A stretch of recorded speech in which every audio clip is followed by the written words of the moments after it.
wrapping up, stockers. Long time no see. It's Zach the Stock Cropper.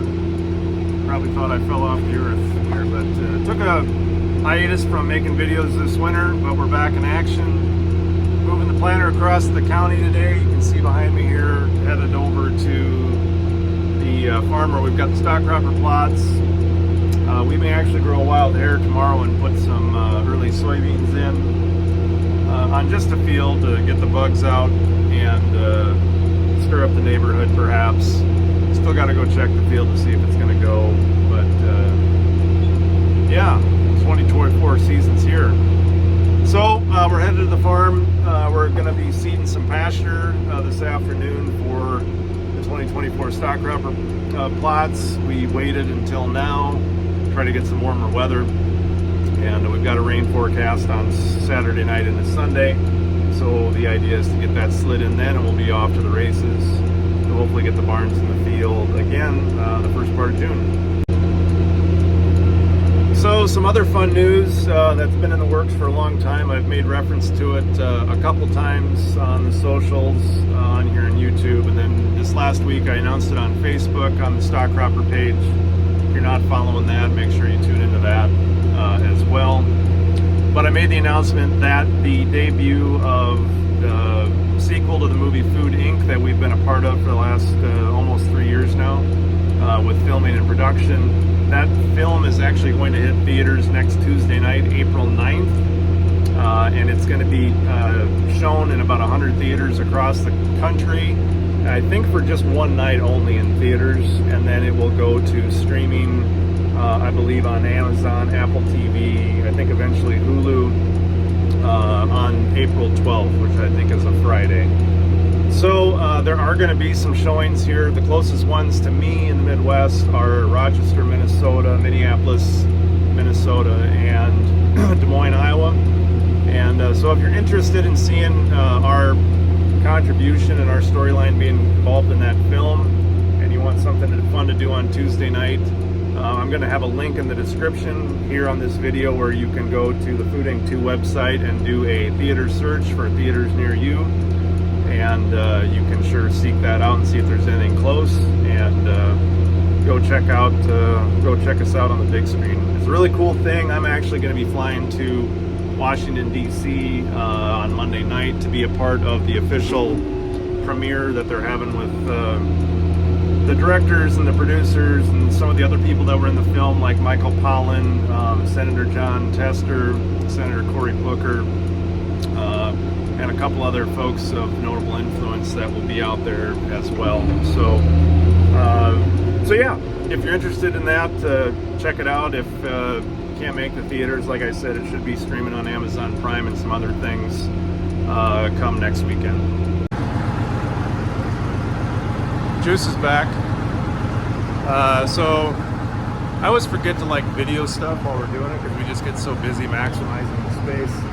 But anyway, this is after we've gotten everything checked over and the drill done. But I'll show you kind of how we do this. So we got our pasture mix there. That's our hog pasture mix with a bunch of annual stuff. And then we had some seed oats that are in the rock box. And we measure out what we need into our kiddie pool here. We mix it up, and then we throw it in the back. And then we do a catch test. We spin this wheel 38 times, and that equals 300 feet. We carry the 9 and take the square root of pi times 48, and we come up with what we need to catch out of that to make sure we've got our rate. Our target rate is 52 pounds. And how precise are we?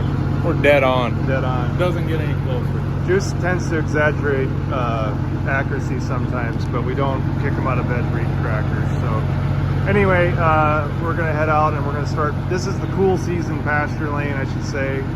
And it's the, what's the day? The 4th April? Yeah. 4th April, we're going to throw it down. All right, big boy, take me for a ride. So it's pretty wild. This is the 5th year of doing this, and Juice has been with me for all 5 of them. It's kind of hard to believe that it's gone by that fast. But it started our 5th year of stock cropping. We did it the first year over at Juice's place, and now this is our 4th season here on the home farm where we have the stock cropper plot since 2021. And we're doing things kind of the same setup. We'll have our 10-foot lane out here like last year, and we'll have our 20-foot lane. So we'll have one of the ClusterCluck Nanos working in the 10-foot, and we'll have the ClusterCluck 5000 working in the 20-foot lane. And we may actually have 2 Nanos working this year. I still haven't kind of solidified plans yet, but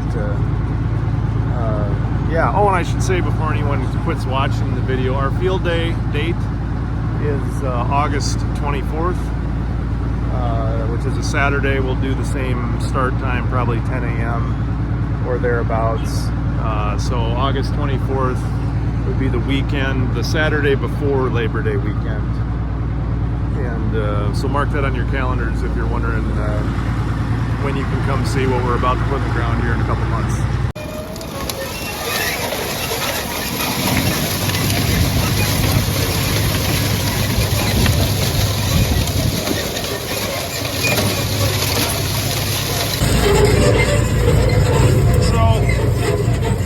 Dealing with small amounts of seed, somebody's got to ride back here and keep the seed flowing.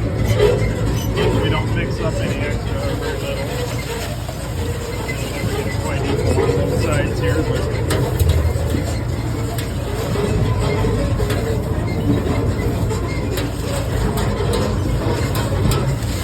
It's actually punching through this trash, not too bad. I mean, this was 300 and some bushel corn last year.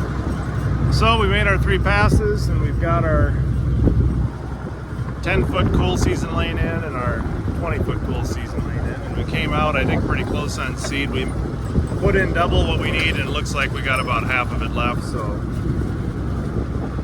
we must have carried the 9 correctly. So we're gonna head back in and I think maybe get switched over and get ready to go get some soybeans from our seed dealer and be ready for some beans in the ground tomorrow.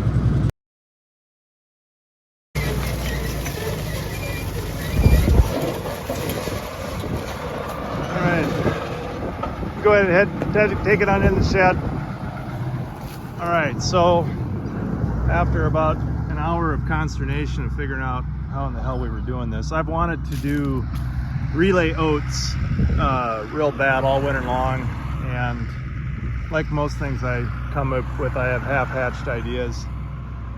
So we have that drill there. It has 15 discs, but we can only get those things about 8.5 inches apart, and so that doesn't allow us to get down to a true 7.5 to do the quad row 7.5 schematic of 4 7.5 oats, and then leave the gap for twin row soybeans to come in the middle, kind of similar to what my good man Jason Mock does out there in Indiana. I was trying to replicate that here. So what we ended up doing is we just said piss on it, and we just drilled these oats solid. We didn't leave any gaps. But what we're going to do to put the gaps in is we're going to come out here. We did a 40-foot strip here, right? If you've been to our field day before, you can see there's the barn up where we sit there.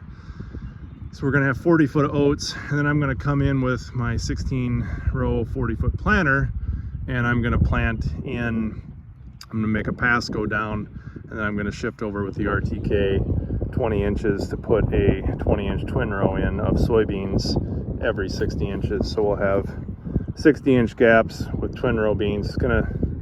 It's gonna be the simplest way to do it. And then what we're gonna do is once the beans get up and the oats are up, we're gonna come in here and we're going to essentially just terminate by hand, and it's going to be some screwing around, but that's our middle name here.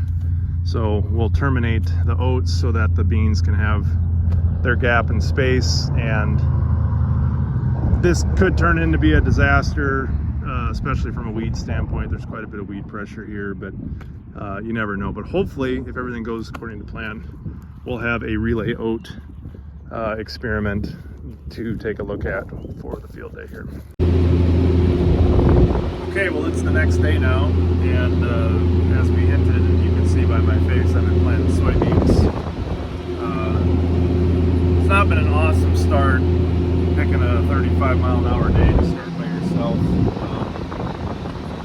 The wind has really created a lot of issues with blowing stalks up into my chains because I don't have the fancy space age electric drives, which normally work just fine until you have days like today when corn stalks are jumping up. But anyway, this is the earliest I ever planted beans before in my life. I don't know why I'm doing it really, other than to maybe chase some yield with the early planting. And the forecast looks good. That's why I kind of am. And to kind of get things, make sure all the systems are working. And so far, so good. But absolutely beautiful plant conditions, similar to yesterday. Really good moisture in the ground, at least down with the beans. Put the beans in about 2 inches. Try to keep them tucked in for the next couple 10 days to 2 weeks, hopefully, here before they come up, and then they'll be off to the races. Oh, and I should say, if you don't know why my face looks like this, it's from using graphite for seed lubricants that we put on, and when you have 30-mile-an-hour winds and you're putting graphite on, it usually just ends up all over your face and all over yourself. So my wife loves this season when I come home and get it all off in the shower and wipe it on a towel. But she knew what she was getting when she signed up for this deal. We've also had a couple people ask, you're planting beans ahead of crop insurance deadline, and don't you want crop insurance? And well, it's not really the way it works. The only thing that you lose if you plant early is the replant policy. But the seed company I work with, I have a replant policy through them. So if I get frosted off, worst case, I gotta come back out and spend another 4 hours replanting these beans. So I took a chance last year and planted a bunch early. It was a good decision. I'm not gonna plant all of it right now, but I do like the data behind early soybeans, and yeah, that's why we're doing it. Okay, so obviously yesterday with my graphite face and my state of mind, I didn't come up with a very good conclusion to the video, so here we go. Here is the DC Alcoda version of our first video back for 2024. It's a huge week. It's for this project. It's been 3 years in the making of being involved with Food Inc. and to get it to come to fruition and be in the theaters on Tuesday night. Again, check out the link in the description for the cities that are going to have it. If you want to see it in the theater, go check it out. Otherwise, it'll be streaming, I think, on Friday night on things like Amazon Prime and others. So check out the link in the description for more info if you're interested in that. We had a good start already. We got our pasture in good shape at a good planting date. So we should have the barns in the field end of May, first part of June, hopefully, if things go well. Got some early soybeans knocked in yesterday. It was kind of a struggle, but we got through it. And then the other thing I've been working on this weekend is we're relaunching our website this week, and I've just finished recording a couple videos about what is stock cropping, and also the informational debut of the ClusterCluck Pico, for which will be for sale later on this year. So if you're interested in that, be looking for that on our website later this week. And it's been a nice long winter, but 2024 is a really, really big year for this project. And I just want to say, for anyone that is new to the channel or has been coming for a while, I really appreciate people taking a look at these videos or the posts on social media and sending me, words of encouragement or even criticism. It's all good because we want to keep getting better at this. I mean, the pursuit is to make agriculture better, and so whether it's good or bad, I want to hear it and try to keep moving the ball forward on looking for positive solutions. So anyway, that's enough rambling. I'm already 2 minutes and 20 seconds into this. So I'm going to say peace out, get busy living, and have a good week.